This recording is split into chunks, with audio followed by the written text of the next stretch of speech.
Right now, someone's talking about you. Not to your face, though. They're close to someone you trust, whispering and planting tiny seeds of doubt so subtly that you won't realize the effects until everything around you feels different. Your friends start to look at you in a new way. Your coworkers hesitate around you. The vibe in the room shifts when you enter, but no one tells you why. It gnaws at you. Something's off, but you can't quite put your finger on it.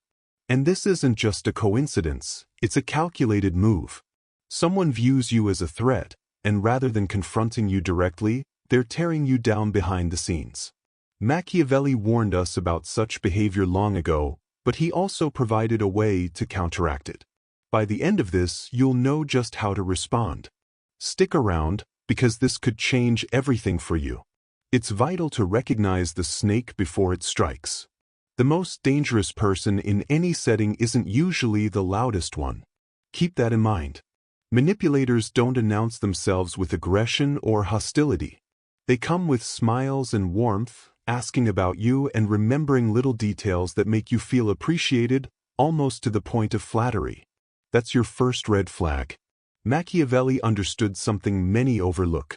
The greatest dangers often wear a friendly face first. A manipulator studies you carefully before they act. They learn your insecurities through casual chats, mapping out your social connections by observing whom you trust and lean on. They're not gathering this info out of concern. They're creating a blueprint for your downfall. You have to recognize the type of person you're dealing with. Manipulators tend to be charming, well-liked, and they blend into various social groups with ease.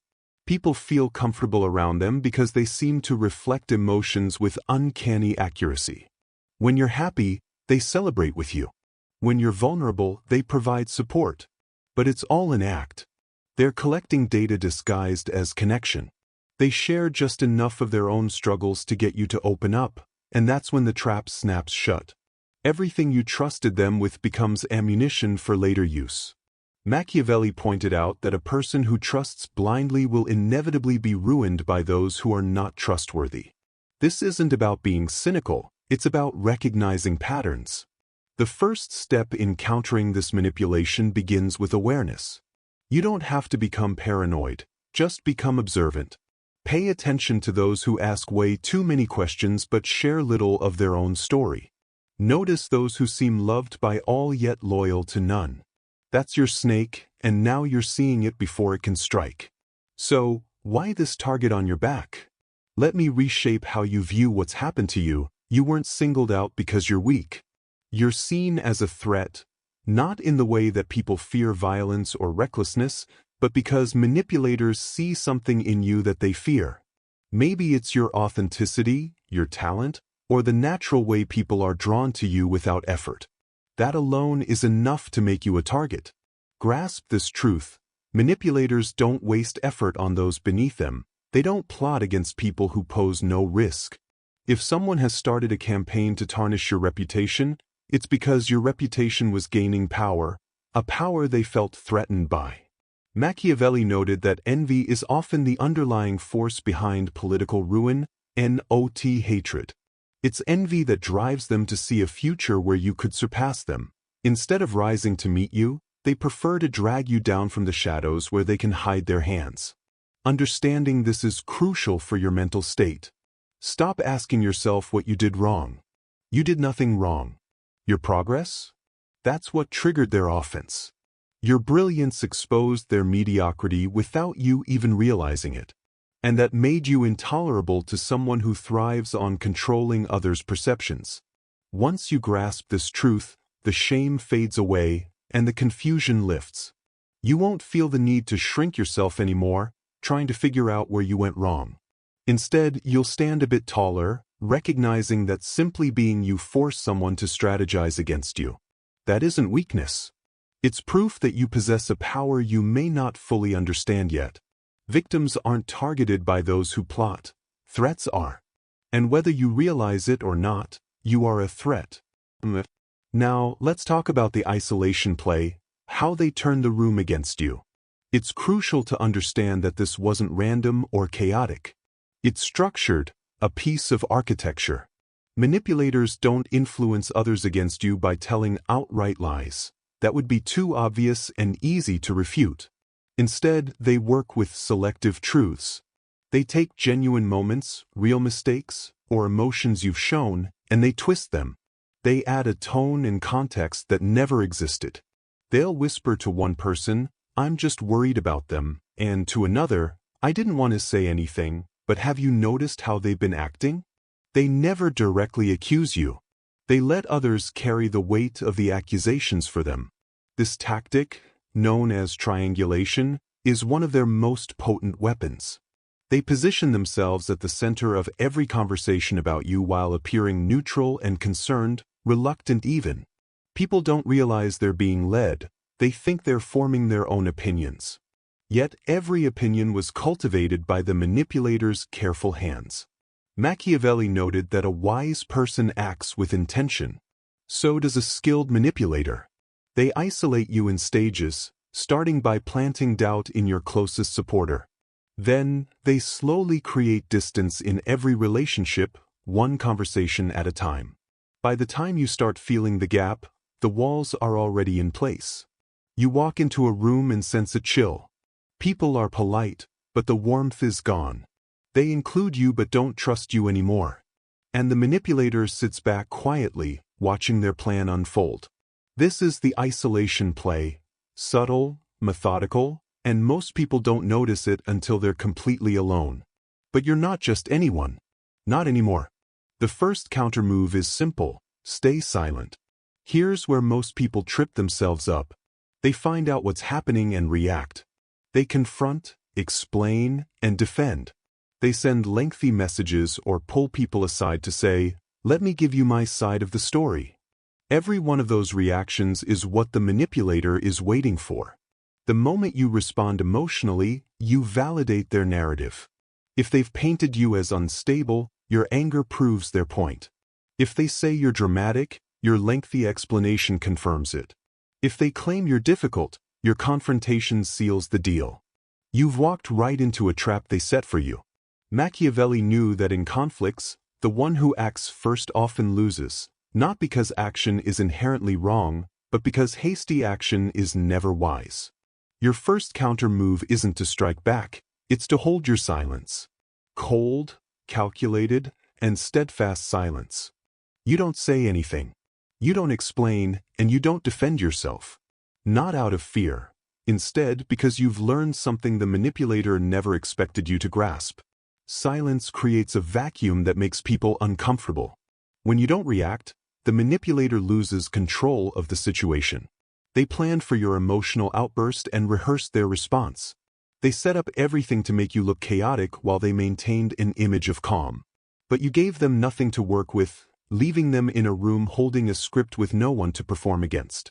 Machiavelli taught us that you can't control what others say, but you have complete power over how you respond. Your silence isn't a sign of weakness, it's the first weapon drawn in a conflict no one even realizes has begun. Let them talk. Let them whisper. Let them be baffled by your lack of reaction. That confusion is the start of their doubts, and doubt is where empires begin to crumble. The second counter-move is to become unreadable. Silence protects you, but what truly makes you dangerous is becoming someone no one can predict. The manipulator depends on predicting your behavior. They study your patterns, know your triggers, and know exactly what buttons to push and when. Up until now, your feelings have been their control panel, but that ends today. Machiavelli pointed out that the lion can't safeguard itself from traps, and the fox can't defend against wolves. Therefore, you must be a fox to recognize traps and a lion to frighten wolves.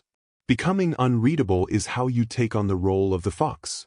Maintain a neutral expression instead of forcing a smile or feigning happiness. Stay calm in the face of provocation.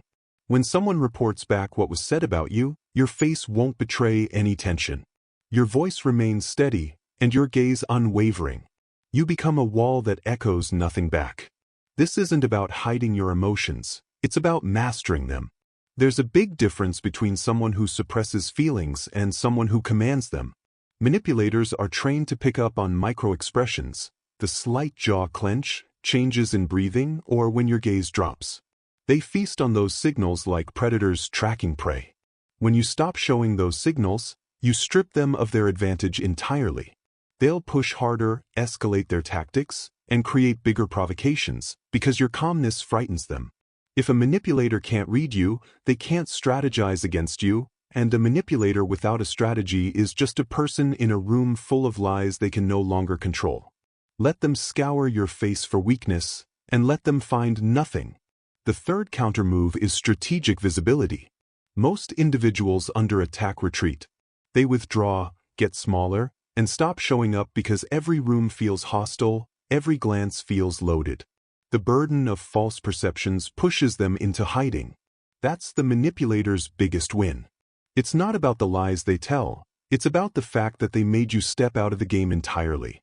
You won't make that mistake. The third countermove is all about being strategically visible, and it's incredibly effective. You don't defend yourself with words but with your presence.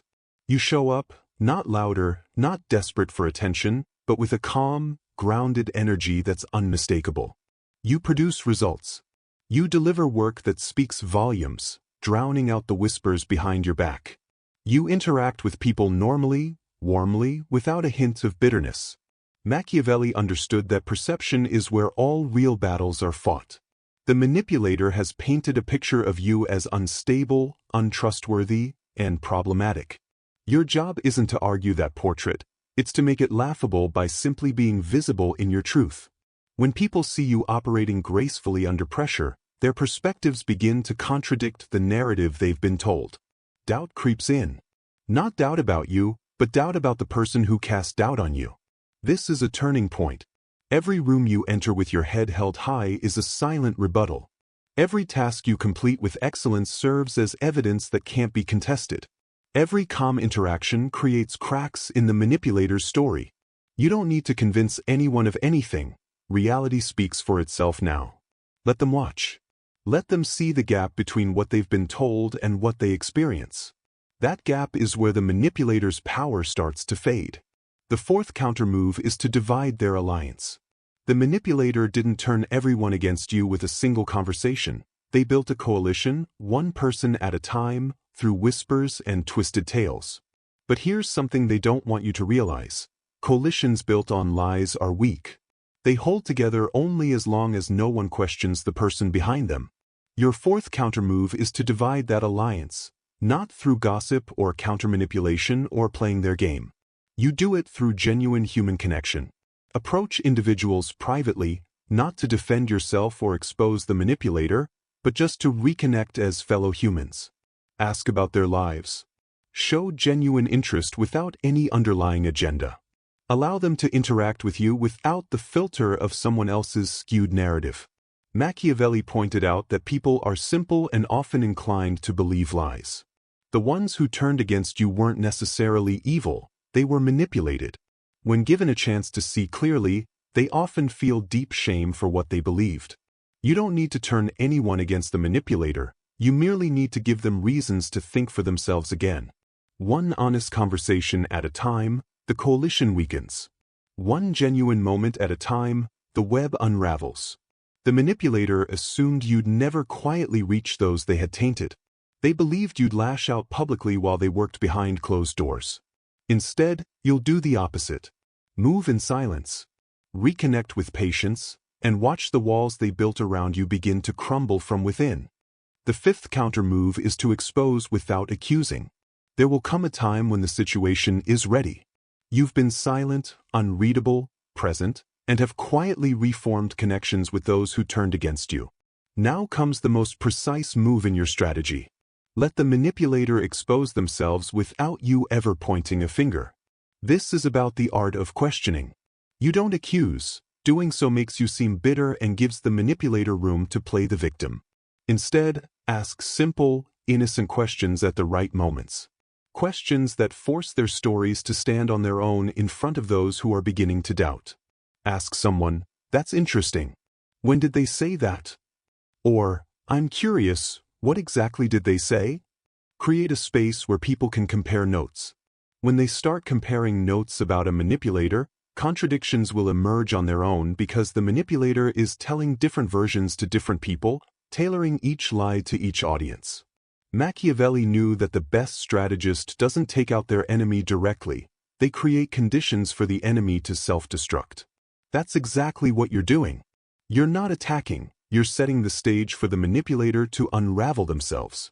The beauty of this tactic is that you remain untainted, calm, composed. You never raised your voice or slandered anyone. You simply asked questions that any reasonable person would ask, and the truth did what it does best. It surfaced. You didn't expose anyone, they exposed themselves, and everyone in that room will remember who stayed calm and who started scrambling. Now let me touch on the power of walking away from the wrong room.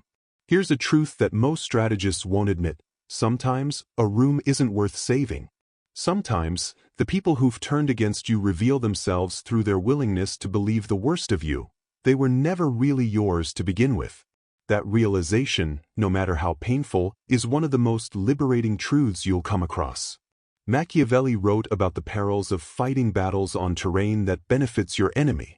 Some environments become so poisoned that no countermove, no matter how clever, will restore what's been lost. The person who keeps fighting to secure a place at a table designed for their exclusion isn't strong.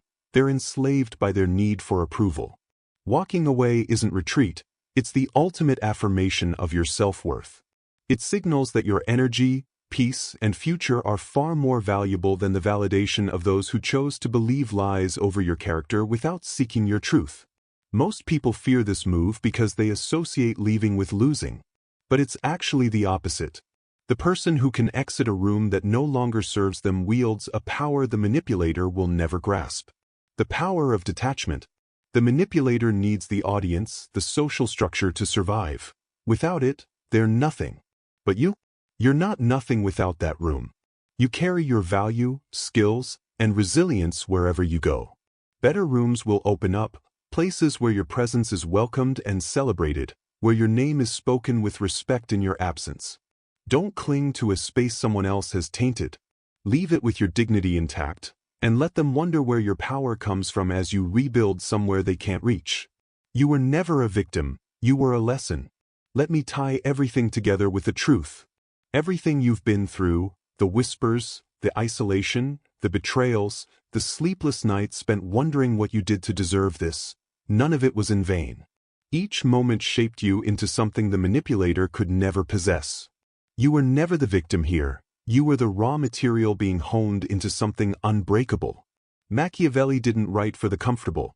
He wrote for those thrown into the harsh realities of human cruelty who needed to learn the game before it consumed them. That's what happened to you. The manipulator thought they were destroying you, but they actually handed you an education no book, lecture, or comfortable life could ever provide. They taught you how to read people. They taught you the cost of blind trust. They taught you that silence carries more weight than any argument. They taught you that your expression is a weapon when it shows nothing. They taught you that your mere presence can dismantle a falsehood. They also taught you that walking away from the wrong room isn't a loss, it's an evolution. You didn't just endure this experience, you graduated from it. And the person standing here now, calm, aware, strategic, unshakable, is someone the manipulator never accounted for.